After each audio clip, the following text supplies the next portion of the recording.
ओम नमो भगवते वासुदेवाय गोविंदाय हिताय च।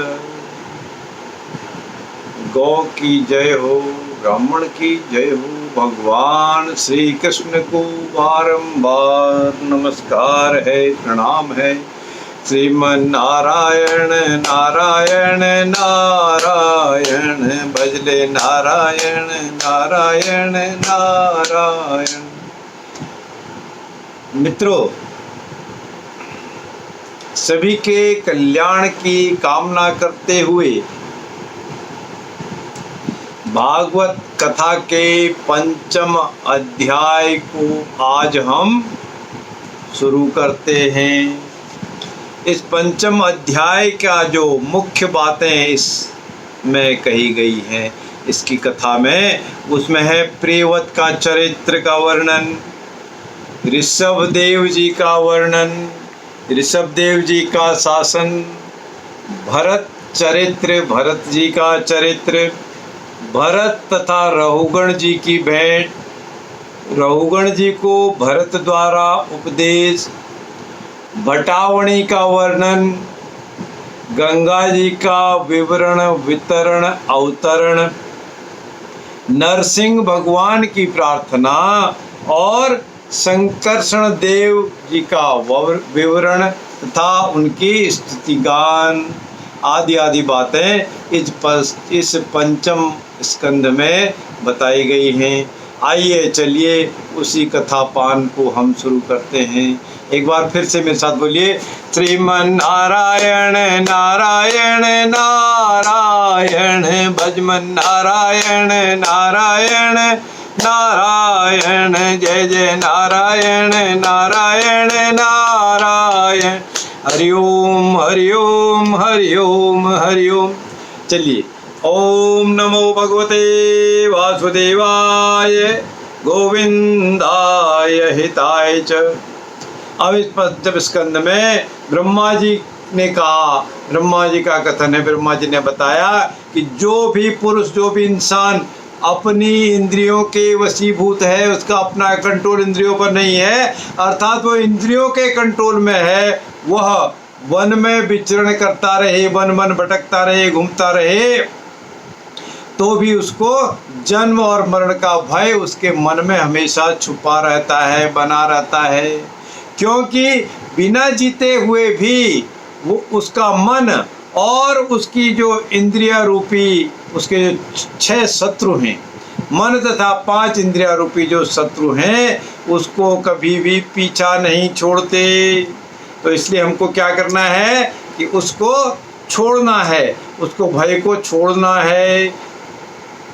अब उसके बाद फिर ब्रह्मा जी कहते हैं कि जो भी बुद्धिमान पुरुष इंद्रियों को कंट्रोल कर लेते हैं, बस में कर लेते हैं, जीत लेते हैं और अपनी आत्मा में रमण विचरण करता है, परमात्मा का ध्यान रखाता है, उसका गृहस्थाश्रम क्या बिगाड़ सकता है।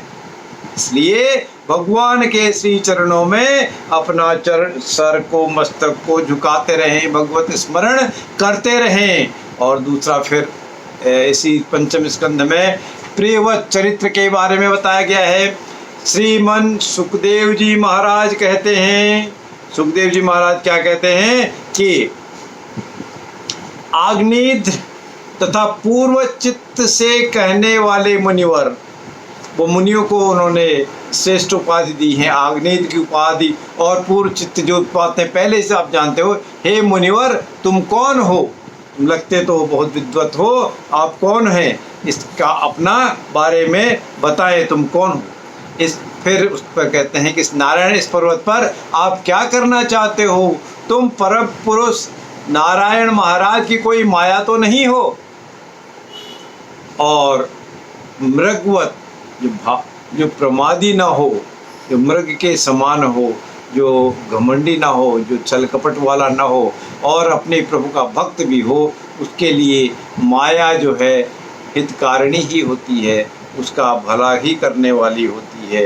इसलिए प्रभुप्रात और वह माया भी उस जातक के, उस इंसान के, उस पुरुष के साधन में प्रभु की प्राप्ति देने के लिए, दिलाने के लिए सहायक बन जाती है। फिर इसी प्रेम चरित्र में सुखदेव जी आगे कहते हैं कि हे राजन, आग्नेय पुत्र के नाभि के कोई संतान नहीं थी। आग्नेय महाराज के जो पुत्र थे नाभि, उनकी कोई संतान नहीं थी, इसलिए उन्होंने अपनी भार्या, अपनी पत्नी मेरु देवी के सहित उत्तरा की कामना से एकाग्रता पूर्वक श्रीमन नारायण भगवान के, भगवान श्री कृष्ण के दर्शन किए, श्री विष्णु के चरणों का अर्चन किया। और उसके बाद ऋषभदेव महाराज का शासन क्या कथा है। फिर सुखदेव जी महाराज कहते हैं, हे पांडुनंदन, राजा नाभि के विषय में यह लोकोक्ति प्रसिद्ध है कि राजसी नाभि के उदार कर्मों का आचरण दूसरा कौन पुरुष कर सकता है? ऐसा कौन सा पुरुष है जो उसके उद्धार का कारण कर सकता है? जिसके शुद्ध कर्मों से, पवित्र कर्मों से संतुष्ट होकर साक्षात स्वरूप श्री हरि उनके ऋषभदेव नाम से प्रसिद्ध हो गए थे, पुत्र के रूप में जिन्होंने जन्म ले लिया था। ऐसा और कौन कर सकता है आचरण, ऐसा विचरण, ऐसा व्यवहार कौन कर सकता है? ऐसी प्राप्ति किसको हो सकती है? फिर ऋषभदेव जी के शासन काल में ऋषभदेव जी ने कहा अपनी प्रजा से, हे पुत्रों, इस मृत्युलोक में यह मनुष्य शरीर दुखमय, दुखों के विषयों के भोग प्राप्त करने के लिए ही नहीं है, बल्कि क्या है, इस शरीर से दिव्य तप अवश्य करना ही चाहिए, या तप ही करना चाहिए, दिव्य तप करना चाहिए, दिव्य ज्ञान अर्जन करना चाहिए, दिव्य ज्ञान को प्राप्त करते रहना चाहिए, जिससे आपका अंतःकरण भी शुद्ध हो। और इसी अंतःकरण की शुद्धि से ही अनंत ब्रह्मानंद ब्रह्मांड की प्राप्ति होती है। जब अनंत ब्रह्मानंद जिसके पास प्राप्त हो जाएंगे, ऐसे ब्रह्मानंद का आशीर्वाद जिसको मिल जाएगा, उसको फिर फालतू चीज़ों की, बेकार की चीज़ों में कोई मन नहीं रहेगा, दूर हो जाएगा। और इसी ऋषभदेव जी महाराज के राज्य के शासन में फिर इन गुणों का वर्णन करते हुए लोग इन वाक्यों को कहते हैं, अहो, अरे, 7 समुद्रों वाली पृथ्वी के समस्त द्वीप और वर्षों में यह भारत वर्ष बहुत ही पुण्य भूमि है। यह भारत भूमि बहुत ही पुण्य भूमि है, क्योंकि यहाँ के लोग श्री हरि के मंगलमय अवतार के चरित्रों का गुणगान करते हैं, बखान करते हैं, उनका पूजन करते हैं। इसलिए यह जो भूमि है बहुत ही महान है, यह पवित्र भूमि है। फिर भरत का चरित्र क्या है? भरत जी के चरित्र के बारे में सुखदेव जी बखान करते हैं, भगवान सूर्य का कर्मदायक फल तेज प्रकृति से ऊपर है, परे है, बढ़कर है। उसी ने संकल्प द्वारा, उसी तेज के संकल्प से इस जगत की उत्पत्ति हुई है। फिर सुखदेव जी महाराज कहते हैं भरत चरित्र के बारे में, फिर वही अंतर्यामी रूप से इसमें प्रविष्ट होकर अपनी चित्त शक्ति द्वारा विषय लोलुप जीवों की रक्षा भी करते हैं। हम सभी बुद्धि प्रवर्तक तेज की शरण ही लेते हैं, क्योंकि उसी के शरणागति जाने से हमका, सबका, हमारा, आपका उद्धार, कल्याण हो सकता है। और भरत चरित्र के बारे में क्या क्या है? भरत जी कैसे हैं? वह निश्चय ही शांत स्वभाव वाले हैं, दीन दुखियारों की रक्षा करने वाले हैं, परोपकारी सज्जन हैं, और ऐसे शरणागत जिसके शरण में जो जाएगा उसकी रक्षा के लिए अपने, वो भरत महाराज बड़े से बड़े स्वार्थ की भी अपेक्षा नहीं करते, अपने अपने स्वार्थ को भी वो त्याग कर देते हैं और मदद करते रहते। भरत चरित्र फिर उसके अर्थ के रूप में क्या बताया है कि मूर्ति में से प्रकट होकर भद्रकाली ने बलि देने वाले, जिसकी बलि देने थे, वृषलराज कौशी अभिमंत्रित खड्ग नाम से खत्म करके जड़ में मूर्ख जो उस समय तक भरत अपनी ख्याति नहीं प्राप्त किए थे, उनको बचाया। और सच महापुरुषों के प्रति किया हुआ अत्याचार रूपी अपराध इसी प्रकार ज्यों का त्यों अपने ऊपर आ पड़ता है, उस अत्याचार से भी बचना चाहिए। और फिर कहिए जड़ भरत और राजा रघुगण की भेंट मुलाकात, स्थूलता, कृशता, अधि, व्याधि आदि, भूख, प्यास, भय, कलह, इच्छा, बुढ़ापा, निद्रा, राग, द्वेष, क्रोध, अभिमान, अभिशाप और शोक, यह सभी धर्म और देह के अभिमान को लेकर होने वाले जीव में तत्पर रहते हैं, उत्पन्न रहते हैं।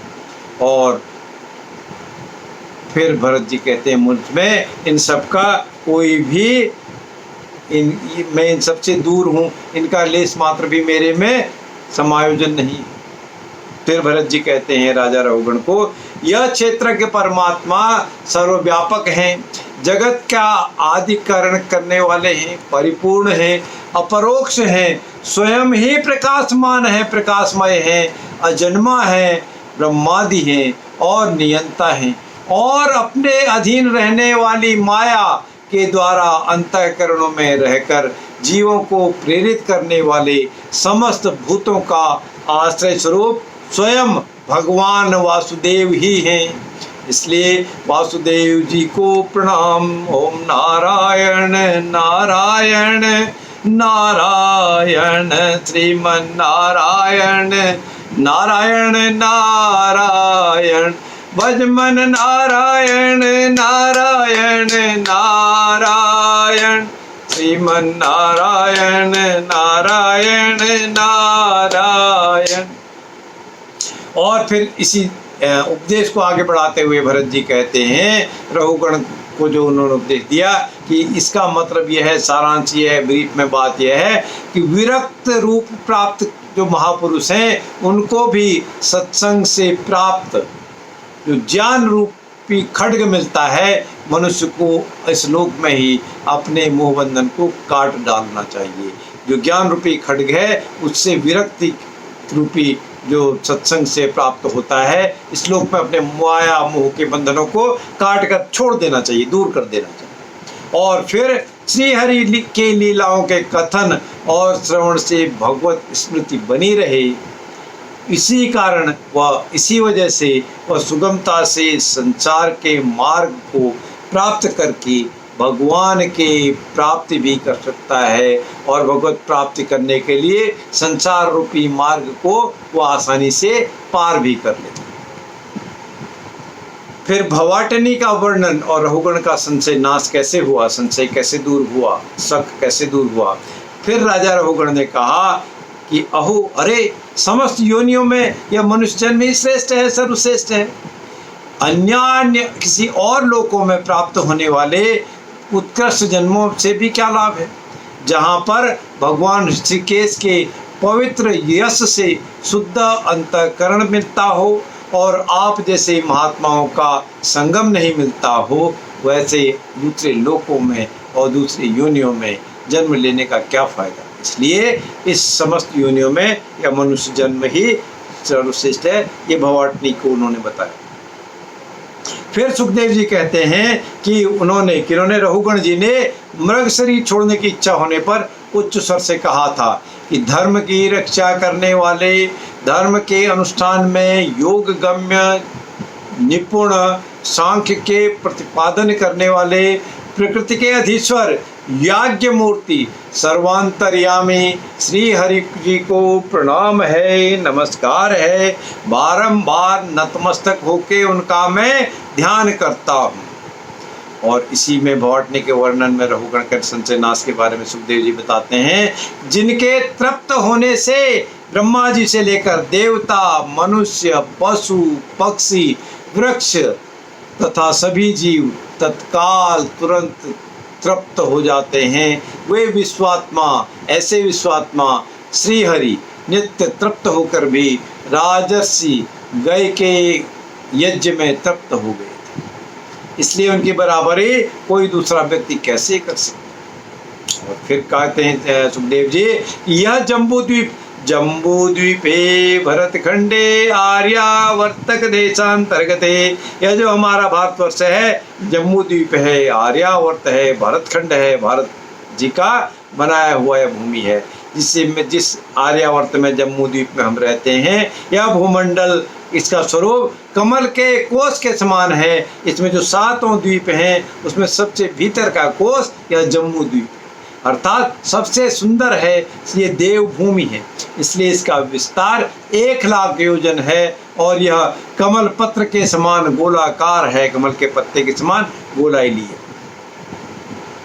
अब गंगा जी का विवरण और भगवान शंकरषण की स्तुति में क्या कहते हैं। भगवान शंकर कहते हैं, भजनीय प्रभु आपके चरण कमल भक्तों को आश्रय देने वाले हैं। विष्णु भगवान को प्रार्थना करते हुए कहते हैं, तथा आप स्वयं संपूर्ण ऐश्वर्यों के परम आश्रय हैं। सबको आप जो चाहें वैसी आश्रय दे सकते हैं, आश्रय दे सकते हैं। और फिर भगवान शंकर कहते हैं, भक्तों के सामने आप अपना भूत भवन स्वरूप प्रकट कर देते हैं तथा उन्हें संसार रूपी बंधन से भी मुक्त कर देते हैं।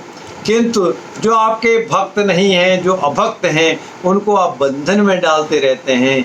आप ही सर्वेश्वर हैं। मैं इसीलिए आपका भजन करता हूँ, पठन करता हूँ और आपको साष्टांग सादर नमन करता हूँ। ये भगवान शंकर ने विष्णु भगवान से, श्री हरि से, भगवान श्री कृष्ण से कहा। अब हरिवंश खंड में नरसिंह भगवान से प्रहलाद जी द्वारा सामूहिक प्रार्थना की गई। इस प्रार्थना में क्या कहा गया, सुनिए। प्रहलाद जी कहते हैं कि हे नाथ, हे ईश्वर, हे हरि, मैं आपसे प्रार्थना करता हूं कि विश्व का कल्याण हो, दुष्टों की बुद्धि शुद्ध हो, सब प्राणियों में परस्पर सद्भावना हो, सभी एक दूसरे के हित का चिंतन करें, हमारा मन शुभ मार्ग में प्रवृत्त हो और हम सबकी बुद्धि निष्काम भाव से भगवान श्री हरि के चरणों में प्रवेश करे। ऐसी सामूहिक प्रार्थना नरसिंह भगवान जी को उनके भक्त प्रहलाद जी द्वारा की गई। अब उसके बाद हमारा अगला ऐसी प्रार्थना के क्रम में सुखदेव जी कहते हैं, देवता भी भगवान भी भारतवर्ष में उत्पन्न हुए मनुष्यों की महिमा का गान करते हैं। कहते हैं, आहा, भगवान को मजा आता है। आहा, जिन जीवों ने भारतवर्ष में भगवान की सेवा के लिए योग्य मनुष्य प्राप्त किया है, उन्होंने ऐसा क्या पुण्य किया है। अर्थात इस भारतवर्ष में जन्म लेना एक बहुत ही पुण्य का कार्य, अथवा इस स्वयं श्री हरि जिस पर प्रसन्न हो गए हों, वही इस भारत भूमि की पुण्य धरती पर जन्म ले सकता है। और इस परम सौभाग्य के लिए तो हम भी तरसते रहते हैं। ये सुखदेव जी कथा गान करते हैं। और इस प्रकार प्रहलाद जी सामूहिक प्रार्थना करते हैं कि जो प्राणादि वृत्ति रूप अपने ध्वजाओं के सहित प्राणियों के भीतर प्रवेश करके उनका पालन करते हैं तथा संपूर्ण दृश्य जगत जिसके अधीन है, वे साक्षात अंतर्यामी वायु भगवान हमारी रक्षा करें। वायु देवता की भी उन्होंने पूजन कर दिया। और फिर इसी सामूहिक प्रार्थना में प्रहलाद जी नरसिंह भगवान से प्रार्थना करते हैं कि यह समस्त भूलोक 50 करोड़ योजन का है। इसी के अनुसार विद्वान लोग इस द्युलोक का भी परिमाण बताते हैं। फिर आगे प्रहलाद जी कहते हैं, जिस प्रकार चना मटर आदि 2 दलों में एक का स्वरूप जान लेने से दूसरे का भी जाना जा सकता है, उसी प्रकार इस भूलोक के परिमाण से ही द्युलोक का भी परिमाण जान लेना चाहिए। इन दोनों के बीच में अंतरिक्ष लोक है, अंतरिक्ष लोक है। यह इन दोनों का संधि स्थान है। जहाँ भूलोक और अंतरिक्ष लोक मिलता है वो संधि है, वहाँ पे मिलावट है, किनारा है, उसको संधि कहते हैं। इसी सामूहिक प्रार्थना का वर्णन करते हुए सुखदेव महाराज फिर बताते हैं, ये जो लोग 16 कलाओं से युक्त मनोमय, अन्नमय, अमृतमय पुरुष स्वरूप भगवान चंद्रमा हैं, यही देवता, पितृ, मंजूस, भूत, पशु, पक्षी, सरीसृप और वृक्ष आदि समस्त प्राणियों के प्राणों का पोषण भी कहते हैं, इसलिए इन्हें सर्वमय कहा है। और इस रूप में सुखदेव जी फिर बताते हैं, यह ग्रह, नक्षत्र और तारों के रूप में भगवान का आधिदेविक रूप प्रकाशित हो रहा है। वह तीनों समय उपर्युक्त मंत्र का जप करने से पुरुषों के पापों को भी नष्ट कर देता है। जो पुरुष प्रातः, मध्याह्न और सायं तीनों काल उनके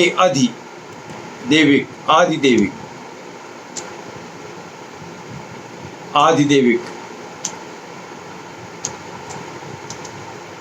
स्वरूप का नित्य प्रतिदिन चिंतन और वंदन करता है, उसके उस समय या पूर्व में किए हुए पाप भी तुरंत ही नष्ट हो जाते। फिर प्रार्थना करते हुए कहते हैं प्रहलाद जी, भगवान जी का तो छींकने, गिरने और फिसलने का समय, विवश होकर एक नाम लेने से भी मनुष्य सहसा अचानक ही कर्म बंधन को काट लेता है, जबकि मोक्ष लोग इस कर्म बंधन को योग साधन आदि अनेक उपायों का आश्रय लेने पर भी बड़े से बड़े कष्टों को नहीं काट पाते। और सुखदेव जी फिर कहते हैं आगे कि जिससे सुने सुनाए नाम का कोई पीड़ित अथवा पतित पुरुष अकस्मात अथवा हंसी में भी उच्चारण कर लेता है, तो वह पुरुष दूसरे मनुष्य के बारे में भी सारे पापों को तत्काल नष्ट कर देता है, अर्थात उसके सारे पाप नष्ट हो जाते हैं केवल नाम ले लेने से ही। और ऐसे श्रेष्ठ भगवान को छोड़कर मुमुक्ष पुरुष और किसका आश्रय ले सकता है, अर्थात इस भगवान के अलावा और किसी की से कोई गति की प्राप्ति नहीं है, सदगति नहीं मिल सकती। फिर परीक्षित जी कहते हैं, मैंने तुमसे पृथ्वी और उसके अंतर्गत द्वीप, वर्ष, नदी, पर्वत, आकाश, समुद्र, पाताल, दिशा, नरक, ज्योतिर्गण और लोकों की स्थितियों का वर्णन किया। यही ब्रह्म ज्ञान की अति अद्भुत स्थूल रूप है जो समस्त जीव समुदाय का आश्रय है, और यही सब कुछ देने वाला है, कष्टों का निवारण करने वाला है। भगवान की स्तुति सर्वश्रेष्ठ है। ऐसे जाने, ऐसे हम बात करें इस भगवान के परमपिता की, नारायण की, श्रीहरि की, भगवान के, श्री कृष्ण के, उनके पदों का, चरणों का रज को हम अपने माथे में लगाएं। इति पंचमो स्कंधा। और फिर आज हम श्रीमन नारायण नारायण नारायण, भजमन नारायण नारायण नारायण, श्रीमन नारायण नारायण नारायण। जय श्री कृष्ण, जय श्री कृष्ण, जय श्री कृष्ण। सभी का कल्याण।